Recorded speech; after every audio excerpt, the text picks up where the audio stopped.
What's stopping you? Are you too tired? Didn't get enough sleep? Don't have enough energy? Don't have enough time? Is that what's stopping you right now? Don't have enough money? Is that the thing? Or is the thing that's stopping you, you? Excuses sound best to the person that's making them up. Stop feeling sorry for yourself. Get off the pity potty.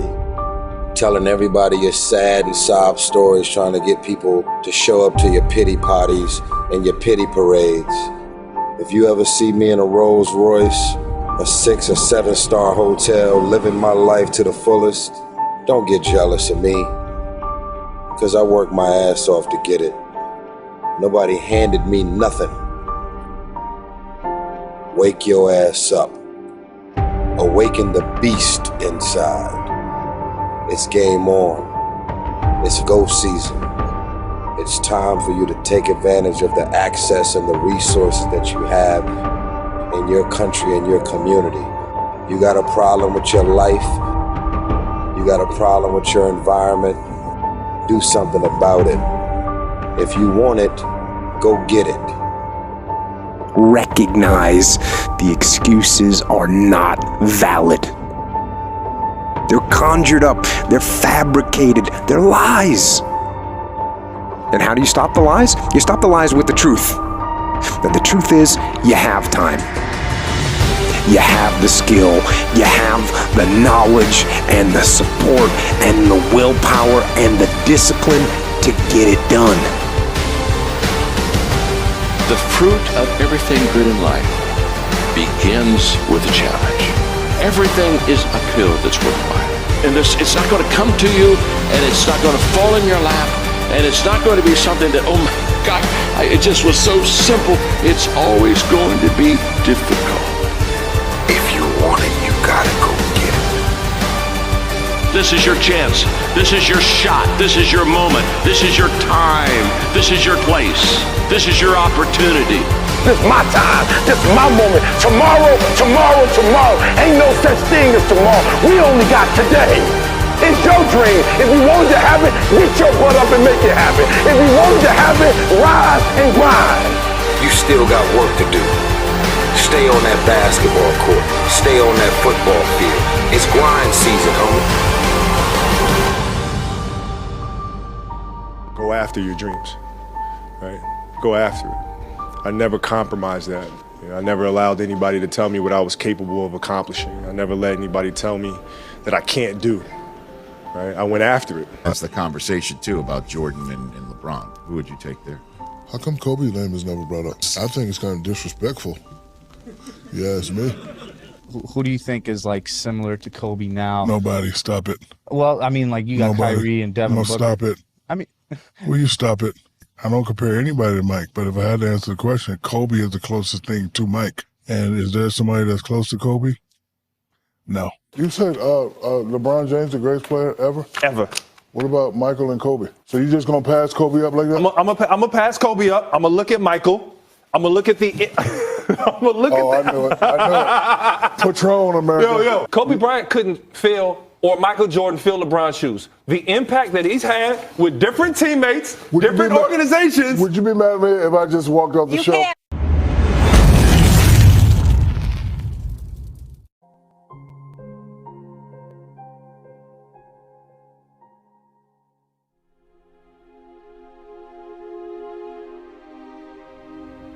Let me tell you something you already know.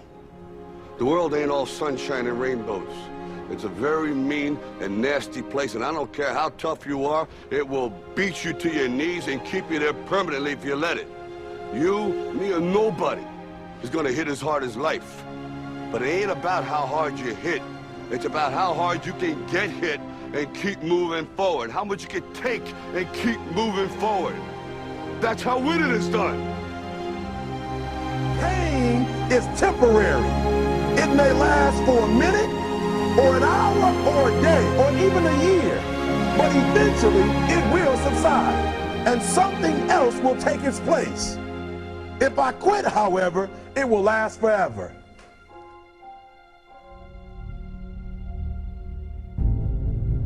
The margin for error is so small. I mean, 1/2 a step too late or too early, and you don't quite make it. 1/2 second too slow, too fast, you don't quite catch it. The inches we need are everywhere around us. They're in every break of the game, every minute, every second. You got a dream, you got to protect it. People can't do something themselves, they want to tell you you can't do it. You want something, go get it. Period. Don't be afraid to fail. You can't always win, but don't be afraid of making decisions. You have to believe that something different can happen. He who says he can and he who says he can't are both usually right. That most of you say you want to be successful, but you don't want it bad. You just kind of want it. You don't want it badder than you want to party. You don't want it as much as you want to be cool. Most of you don't want success as much as you want to sleep. Our deepest fear is not that we are inadequate. Our deepest fear is that we are powerful beyond measure. It is our light, not our darkness, that most frightens us. You have to dig deep down and ask yourselves, who do you want to be? Figuring out for yourselves what makes you happy, no matter how crazy it may sound to the people. Make a choice. Like, you just decide what it's going to be, who you're going to be, how you're going to do it. Just decide.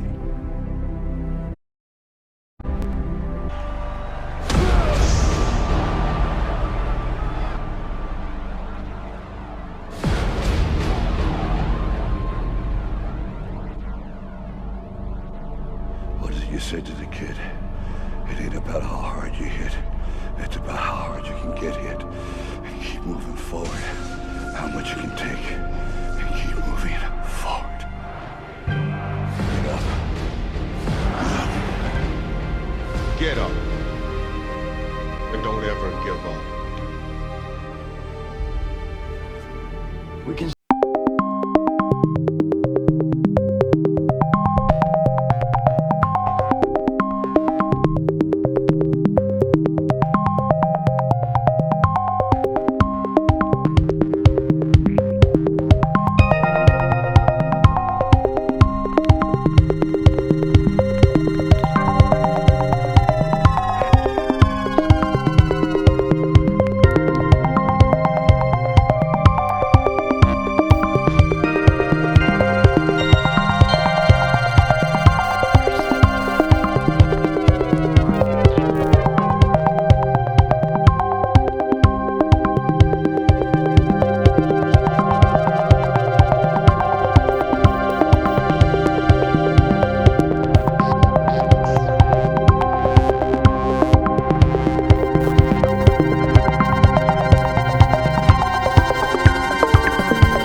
chapter of St. Luke it is written, the kingdom of God is within man, not one man nor a group of men, but in all men, in you. You, the people, have the power to create machines, the power to create happiness. You, the people, have the power to make this life free and beautiful, to make this life a wonderful adventure. Now, what are you gonna do?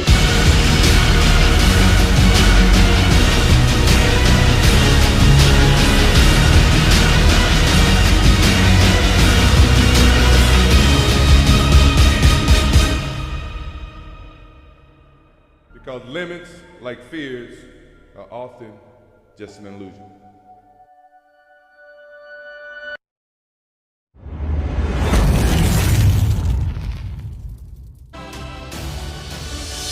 gives you better sex, increases your good cholesterol, gives you more friends, gives you more meaning, engagement, life satisfaction, and happiness.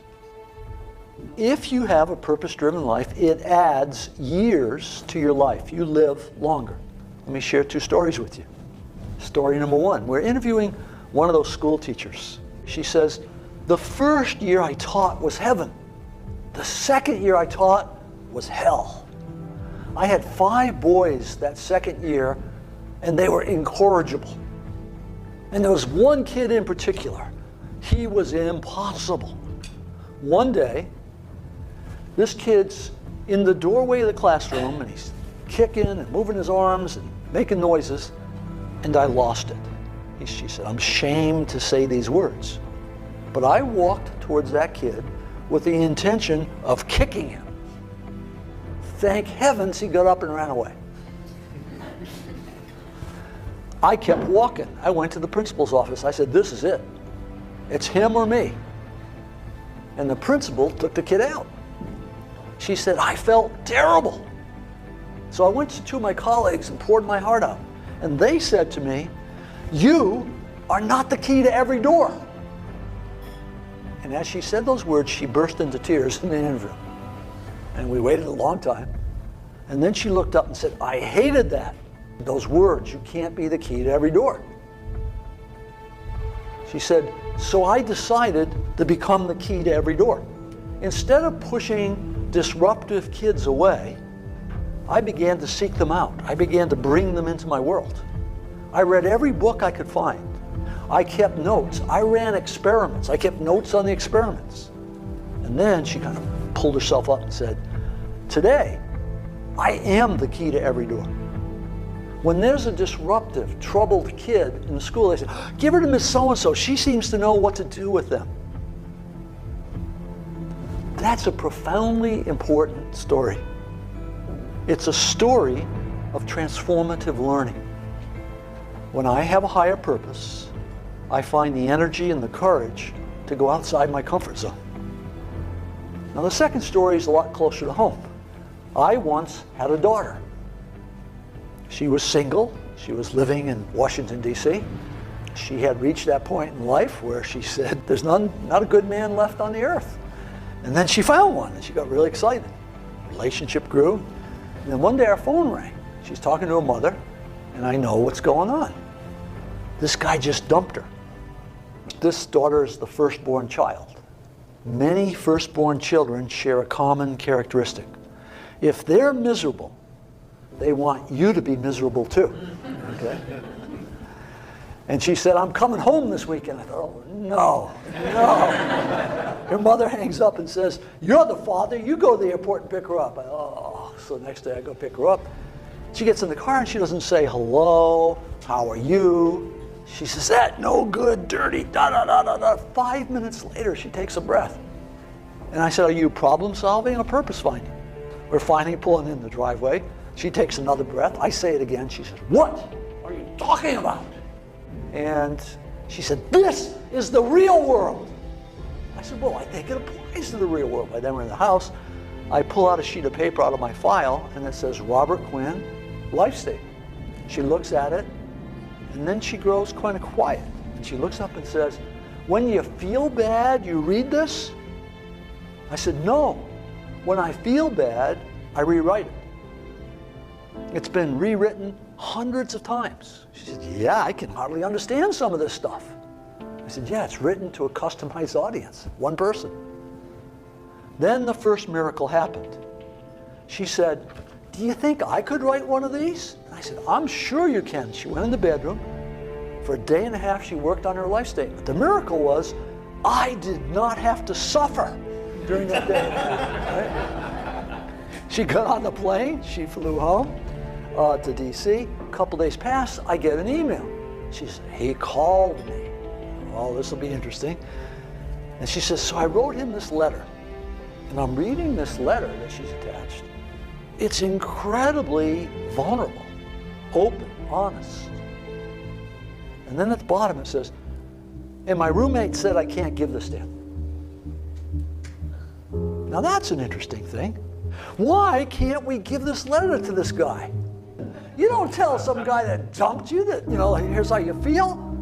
And then she said, what my roommates don't understand is that what he thinks doesn't matter. Whoa, wait a minute.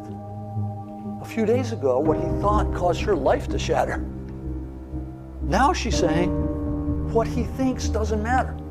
She's saying, this is who I really am. Didn't know this a while ago. Now I know it. It doesn't matter what other people think. You see, when you clarify your purpose, you take back your external locus of control where you worry about what other people think, and you take an internal locus. You don't become insensitive, you don't become rebellious, you become centered. You become powerful. Now here's the interesting thing. In the next few months, she began to be promoted.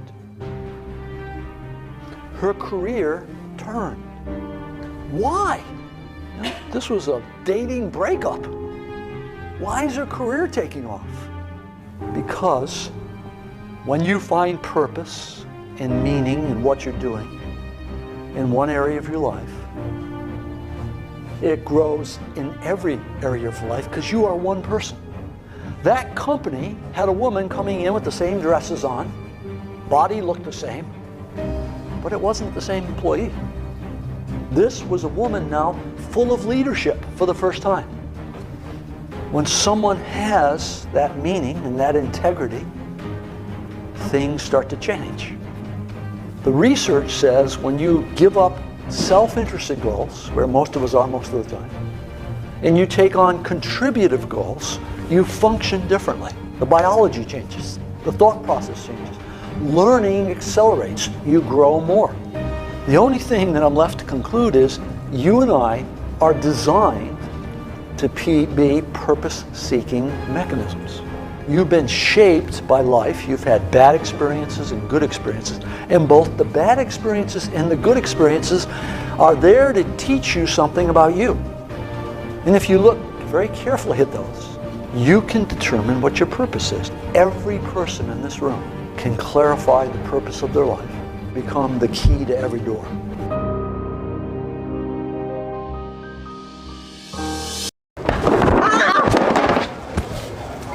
Why you slap my ass like that? Go play with somebody else. Go play with somebody else. Who slapped my ass? I don't give a fuck. Go play with somebody else. But Go play with somebody else. You still slap my booty? You want me to knock your ass out? You slap my booty? Go play with somebody. Shoot, Bobby. Do you know which country made TikTok? China. Do you know that China controls the algorithm of what you see? Do you know this? If you're in America and you open up TikTok, if you're in Britain and you open up TikTok, there is a specific algorithm to reach you that is not in China. If you're in China and you open up TikTok, what the Chinese government wants you to receive as youth, as people using TikTok, are people who are doing good things, achievements, youth making social enterprise, youth becoming successful in math competitions, youth becoming masters of karate, youth doing something with their life, and you are rewarded. That algorithm is that the Chinese government makes you see positive things for social development. Did you know here and in the United States, China, send you a different algorithm? Do you know what they send you?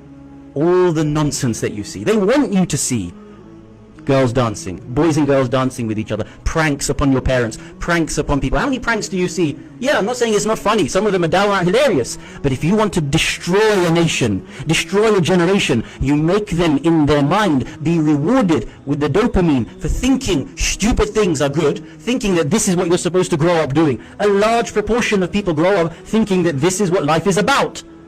But in China, they don't let their children think that. Next time you open up TikTok or Instagram or whatever, and you see this, understand that you are being played.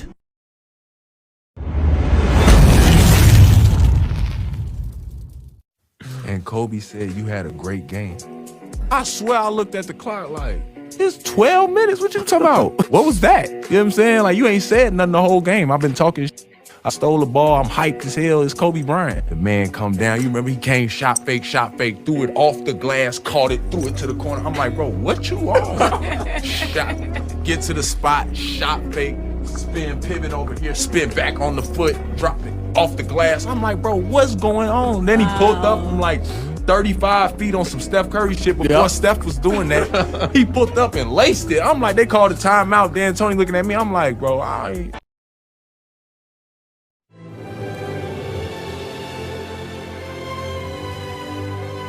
One year later, the world that we're used to living in, the one that seems to be run by fear and ignorance, it was eclipsed by the world of love and compassion. And I think as human beings, we briefly saw that. It opened up a lot of people's eyes as to, I think, how beautiful America is and how much freedom we have and how rare of a country we are. On September 11th this year, I'm going to be with my family. I'm going to be with my friends from the fire service. I'm going to be in a sea of blue, unrecognizable as an individual, only recognizable as a whole.